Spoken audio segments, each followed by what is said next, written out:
Allez, c'est bon. Alors, bonjour, je m'appelle Jérôme Zorzut, j'ai 48 ans, j'habite Bagnoles depuis 20 ans et je viens de faire un mandat avec René Bouchard, en qualité d'adjoint à la sécurité avec 2 délégations qui sont la sécurité aussi bien pour les personnes mais pour la sécurité des gens dans le cadre de la police municipale et l'autre délégation qui est la forêt. Aujourd'hui, je travaille en qualité d'officier de sapeur-pompier et j'ai eu la chance de diriger la caserne de Cannes pendant 10 ans. J'ai toujours été sapeur-pompier professionnel. Donc on travaille dans une administration et c'est pas simple de travailler dans une administration parce qu'il y a des codes, il y a des rouages. Et j'ai pu voir qu'à travers mon travail, j'avais vraiment développé une certaine compétence et des certaines connaissances. J'ai pu m'adapter extrêmement facilement à l'organisation d'une administration puisque en fait c'était déjà dans mon quotidien. Au travers de ce mandat, on est assez fiers de ce qu'on a pu faire sur la sécurité puisqu'on a travaillé sur différents points. Et j'ai perdu la ligne. Tac. Action. Alors, la sécurité, pour nous, elle s'est portée sur différents points. Déjà, on a remis à jour les documents officiels, qui est le DICRIM, le document d'information communal concernant les risques majeurs. Ça permet un peu de faire connaître à la population les risques auxquels elle est soumise. Deuxième point, on a insisté sur l'obligation légale de débroussaillement. Ça, c'est impératif sur notre commune. Comme son nom l'indique, on est à Bagnoles-en-Forêt. Et en fait, tous les habitants sont concernés au risque feu de forêt. Troisième point, travailler en créant la réserve communale de sécurité civile. Ça nous permet en fait de recruter des bénévoles pour lutter face à ces risques. Donc ça, c'est quelque chose de nouveau. On leur a donné les moyens, puisqu'on a acheté un nouveau véhicule pour qu'ils puissent aller patrouiller, protéger et surveiller la forêt. Un point aussi qui a été développé sur la commune, c'est une nouvelle tour de vigie. Pour nous, il était indispensable de changer de tour puisqu'elle était devenue dangereuse. On a décidé de créer un partenariat avec un opérateur télécom et grâce à eux, on a été innovant sur cette tour puisque en fait, on a fait une tour plus grande, on a pu la faire plus adaptée avec un local à l'intérieur de cette tour en y apportant l'électricité. Et aujourd'hui, c'est un point haut et un point stratégique sur la commune pour pouvoir surveiller nos forêts.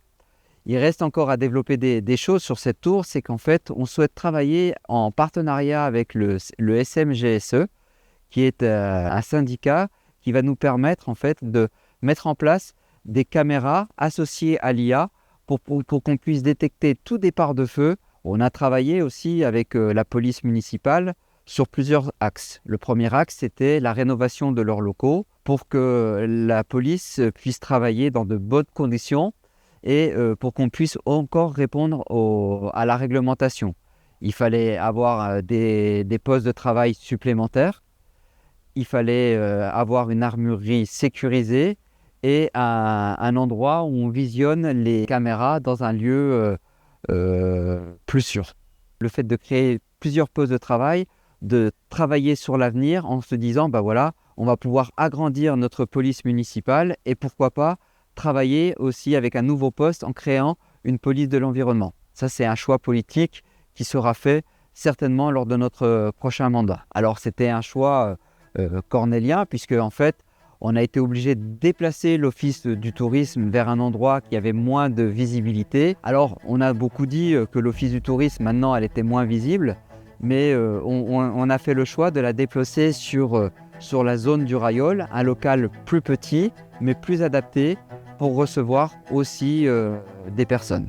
Ça devient un peu un lieu aussi incontournable quand les gens viennent sur notre village, puisqu'on a optimisé ce lieu de l'office du tourisme en y mettant je cherche mon mot, attention je recommence, action, en y mettant des expositions éphémères, ce qui donne aussi de l'attractivité à notre office du tourisme. Il faut savoir que Bagnoles-en-Forêt, 55% du territoire est soumis au régime forestier.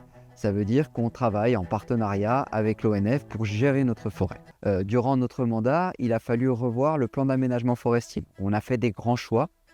Alors il y a eu des grands choix de la gestion de notre forêt pour pas qu'elle se meure, pour qu'elle se régénère au quotidien et pour qu'elle puisse continuer à vivre sans avoir des maladies. On était parti sur le choix de se dire la forêt, elle appartient quand même aux Bagnolet. Et il faut qu'elle revienne un petit peu aux Bagnolet. On a décidé de travailler avec l'ONF et de mettre en place l'affouage.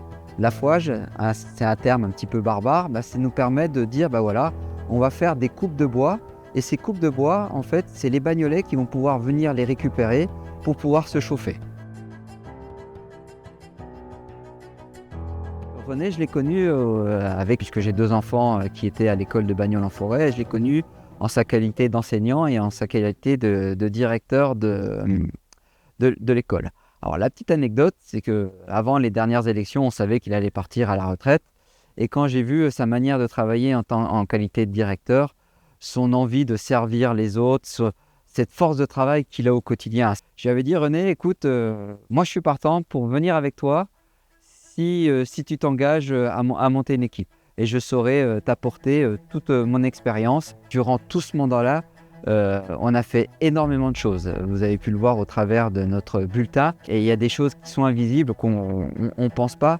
Il a su réorganiser l'administration de la mairie. Il a su doubler les emplois et il a su optimiser et voir plus grand en apportant une pièce maîtresse, c'est un DGS. Et en l'occurrence, aujourd'hui, c'est une DGS. Et en mettant des personnes compétentes à des postes clés pour la commune, alors on nous a reproché que ça coûtait plus cher en charge, mais en fait, on y gagne après derrière. On y gagne parce qu'on peut voir au travers des budgets qui sont présentés quotidiennement que, en fait, on arrive à mieux épargner, à mieux faire de l'épargne de gestion, ça s'appelle. Et plus on fait de l'épargne de gestion, et plus on peut investir. Et une commune qui investit, c'est une commune qui s'enrichit. Le plus difficile, c'est de trouver du temps. Ça prend énormément de temps. Ça a été un sacrifice pour ma famille, parce que se dire qu'élu, on est là essentiellement pour rendre service à la population, pour s'investir pour notre commune.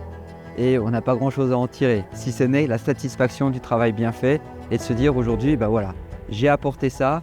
J'espère que ce sera bénéfique pour la population de Bagnoles.